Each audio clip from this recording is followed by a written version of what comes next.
kecewalah dengan kenyataan yang dibuat oleh Menteri Besar, seolah memberikan gambaran bahawa masalah air ini bukan tidak wujud di Selangor. Namun begitu, seperti yang kita maklum, perkara yang penting ini telah pun sengaja dipolitikkan oleh Yang Maklumat Menteri Besar Selangor.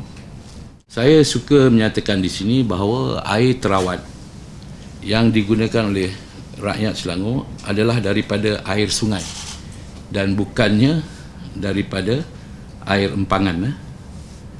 Air dari empangan hanya akan disalirkan ke sungai-sungai apabila paras air sungai adalah rendah. Keduanya, loji merawat air yang ada sekarang sudah tidak mampu untuk menghasilkan air terawat jika dibandingkan dengan demand, iaitu permintaan yang semakin meningkat. Ketiga, ada loji terawat yang sudah mencapai tahap maksima penghasilan air, maknanya overloaded, dan ada loji yang mampu merawat tapi tidak mempunyai sistem pengagihan air yang dapat menyalurkan air kepada pengguna. Jawapan dangkal lain yang diberikan oleh Menteri Besar terhadap kenyataan saya bahawa reserve air hanyalah sekitar 2.4% sahaja, iaitu penggunaan non-revenue water ataupun NRW yang tinggi sekitar 30%. Menteri Besar juga dengan sambil lewa mencadangkan bahawa jika NRW ini dapat diturunkan sehingga tahap 20%, maka masalah reserve air yang rendah tidak wujud lagi. Suka saya nyatakan di sini bahawa masalah non-revenue yang tinggi adalah atas tanggungjawab kerajaan negeri sendiri. Projection as a CA ni based on the NRW ni, non-revenue water, 42.78, and that is contributed to water losses in terms of million liter per day, 1,591, dan 205 telah pun diturunkan ke 37.65. Ini juga menyumbang kepada jumlah non-revenue water yang tinggi, dan sikap kerajaan negeri yang menuding jari kepada pihak konsesi adalah tidak masuk akal, sedangkan kerajaan negeri yang membekukan CAPEX. Tanpa modal yang cukup, syarikat konsesi tidak berupaya untuk melakukan kerja-kerja pembaikan paip.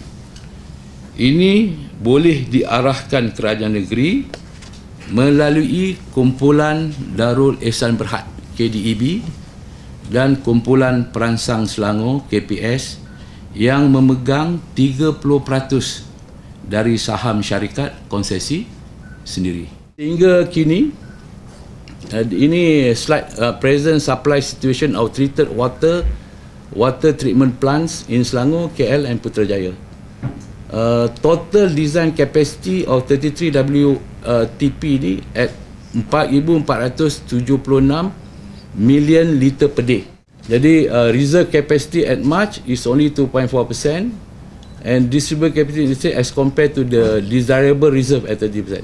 Actually kalau the industry punya tu, dia punya desirable ni dengan dia punya buffer ni, we need 20%.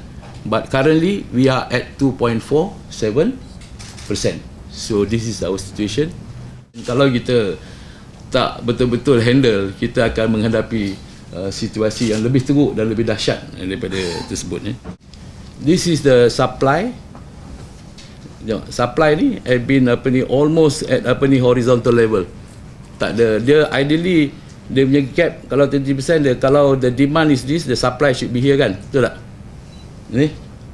But now you tengok the year of 205, the increment of the demand, kalau kita ambil the projection ni, dia akan naik dengan ni, tapi kalau supply maintain, and now already we are already crossing at our critical moment. Saya sebagai rakyat Selangor bahawa jangkaan masalah kekurangan air ini adalah benar dan dianya akan berlaku jikalau tidak ada intervention.